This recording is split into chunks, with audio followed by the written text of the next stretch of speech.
जब आया था भगवान जगन्नाथ जी के दर्शन करके और उसके बाद यहाँ बाई इलेक्शन में भी मैं पहुँचा था। तो अगर हम ये माने साल के 365 दिन तो मैं तीसरी बार मुझे आने का मौका मिला है।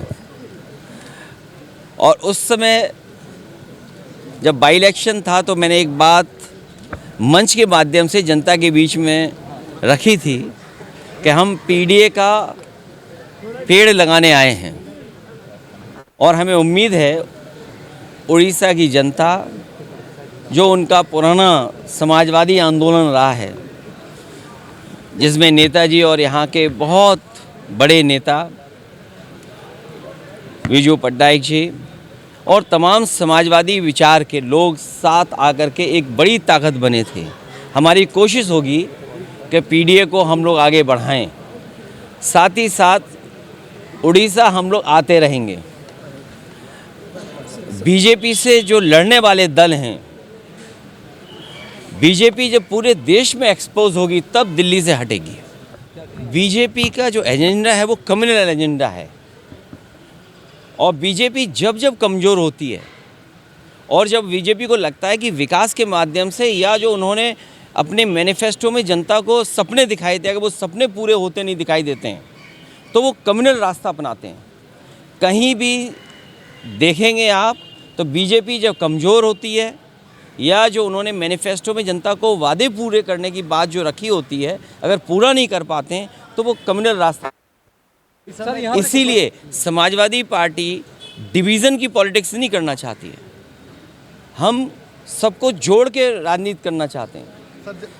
यही विज़न जो कार्यक्रम जगह जगह कर रहे हैं, डिवीज़न की पॉलिटिक्स ख़त्म हो, लोगों को जोड़ के एक साथ चलने की पॉलिटिक्स हो। बीजेपी क्लेम कर रहा है कि महाराष्ट्र इलेक्शन में इस बार उनका सरकार बनेगा, जो ठाकरे का सालों से राज था वो हटेगा। और महाराष्ट्र में बीजेपी से सीखने को भी बहुत कुछ है।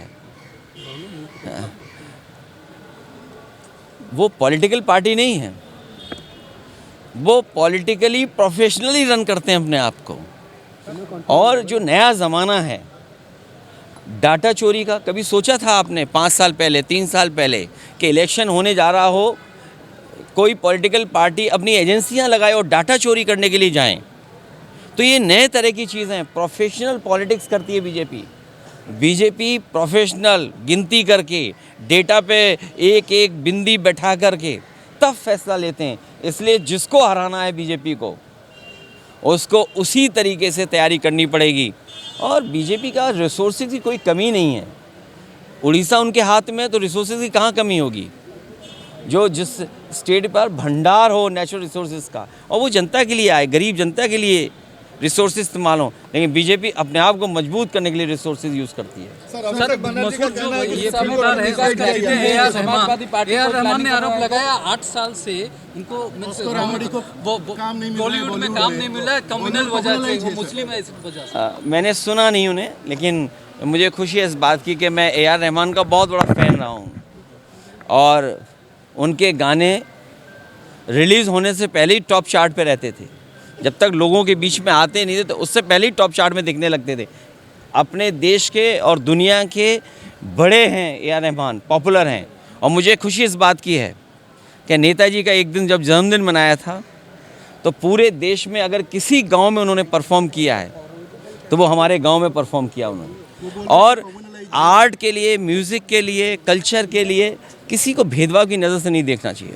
बॉलीवुड तक मैं तो अपने यहाँ जानता हूँ, यूपी में जानता हूँ, जो लोग जीत नहीं सकते चुनाव, वो बॉलीवुड के एक्टर्स का नाम लेते हैं। उन्होंने कहा बॉलीवुड एक्टर्स की फिल्म ना देखी हो। हमारे यहाँ कई नेता ऐसे हैं जिन्होंने बॉलीवुड की फिल्म नहीं देखी। और अगर हम फिल्मों की बात करें तो हमारे मुख्यमंत्री जी की फिल्म रिलीज़ होने से पहले फ्लॉप हो गई थी, लेकिन उनके ही 2 बहुत सहयोगी साथी, जब उन्हें लगता है कि वो जनता में लोकप्रिय नहीं बचे हैं तो बम्बई के जो कम्युनल लाइन पर कम्युनल डिवाइड के लिए बड़े बड़े एक्टरों का नाम लेते हैं, जिससे कि उनका नाम भी अखबारों में छप जाए। इसलिए अगर आप नाम छापना बंद कर दोगे तो वो कम्युनल होना बंद हो जाएंगे। अखिलेश जी, उड़ीसा में पॉलिटिकल वैक्यूम है, समाजवादी पार्टी और आप कुछ प्लानिंग कर रहे हैं उड़ीसा के लिए? इसीलिए आ रहे हैं। हमारी कोशिश है कि यहाँ भी समाजवादी पार्टी बने। सर बहन जी का जो स्टेटमेंट आया, क्या कहेंगे? बहन जी अकेले लड़ने नाराज चल रही हैं क्या? अकेली लड़ने बोल रही है, बोले हैं कि जितना ब्राह्मण नेता है वो योगी गवर्नमेंट से खुश नहीं है क्या? नहीं, वो तो अच्छा कहा उन्होंने, वो ठीक कहा, क्योंकि वहाँ पर ब्राह्मण नेता सब नाराज़ हैं। उन्होंने एक दावत की थी बाटी चोखा की बैठ करके। हम इंतज़ार कर रहे हैं कि वो नेता कब खड़े होंगे। कहीं ऐसा तो नहीं कि जैसे वहाँ 3 प्रतिमाएं लगी हैं और प्रतिमाएं कभी हिलती नहीं हैं, न बोलती हैं। कहीं ऐसा तो नहीं बीजेपी के लोग भी, जो लोग आंदोलन कर रहे थे सरकार के खिलाफ, कहीं वो प्रतिमा से या प्रतिमा जैसे न बन गए हों। अखिलेश जी यहाँ पे सिकंदर आपका दोस्त है और उनको लेकर कोई नया पार्टी का कोई प्लानिंग हो रहा है कि ओडिशा में एक नया पार्टी बीजेपी का विकल्प लोग देखिए, श्रीकांत जीना जी बहुत बड़े नेता हैं और अनुभव है उनके पास। पिछली दफ़े जब हम और आप लोग बैठे थे, उन्हीं के घर पर आपने मुलाकात की थी। हमारी इसी तरह कोशिश रहेगी कि हम लोग मिल कर के कोई रास्ता निकालें, जिससे अभी कह पाना मुश्किल है, लेकिन कोई ऐसा रास्ता निकले जहाँ पर बहुत सारे लोगों की जो न्याय नहीं मिल पा रहा, जिनको हक नहीं मिल पा रहा। संविधान हमें कहता है कि हमें इनको हक देना है, लेकिन हक नहीं मिल पा रहा है। उस दिशा में हम लोग मिल करके जरूर बात करेंगे। उड़ीसा में अभी तो पार्टी बनाना है और फिर अलायंस करना है। वेस्ट बंगाल का आप पड़ोसी स्टेट हैं, सब जानकारी आपको होगी। और ये जानकारी बीजेपी को भी है कि बीजेपी वहाँ हार रही है, ममता जी जीत रही हैं। आप बताइए नाराज़ कौन होता है? जो हारता है। आप बताइए ईडी का काम क्या है? डेटा चुराने का है क्या? ये नया ज़माना, इसलिए मैंने कहा कि बीजेपी बहुत फोकस्ड है। वो डेटा चुराने गए थे। डेटा क्यों चाहिए आपको? दूसरी पॉलिटिकल पार्टी का क्यों डेटा चाहिए? और हम तो वो लोग हैं जो डेटा पे चिल्ला रहे हैं, इलेक्शन कमीशन को कह रहे हैं कि बेईमानी रोको यूपी में, लेकिन डेटा कैसा आ रहा है यूपी में? आप सोचिए क्या एसआईआर आपके यहाँ हुई नहीं हुई मुझे नहीं पता, लेकिन एसआईआर जो हमारे यहाँ हुई और जो एसआईआर की प्रोसेस चल रही है, उसमें दिल्ली के डेटा में और यूपी के डेटा में, एक राज्य निर्वाचन आयोग के डेटा में और भारत सरकार का जो एसआईआर हो रहा उसके डेटा में लगभग 5 करोड़ का डिफरेंस है। और तब जब BLO एक है तो सोचिए कितनी बड़ी डेटा की हेराफेरी कर रहे हैं। वहाँ ईडी नहीं भेज रहे, वहाँ भी भेजे ईडी, राज्य चुनाव आयोग के वहाँ पर भेजे ईडी। और ईडी को किसने नहीं देखा? पूरे महाराष्ट्र के नेताओं के खिलाफ ईडी थी, CBI थी, इनकम टैक्स था। कोई नेता हमें बता दो महाराष्ट्र का जिसके खिलाफ ईडी CBI इनकम टैक्स नहीं थी, एक नेता का नाम हमें बता दो। तो बीजेपी का वो सहयोगी दल है ईडी CBI इनकम टैक्स।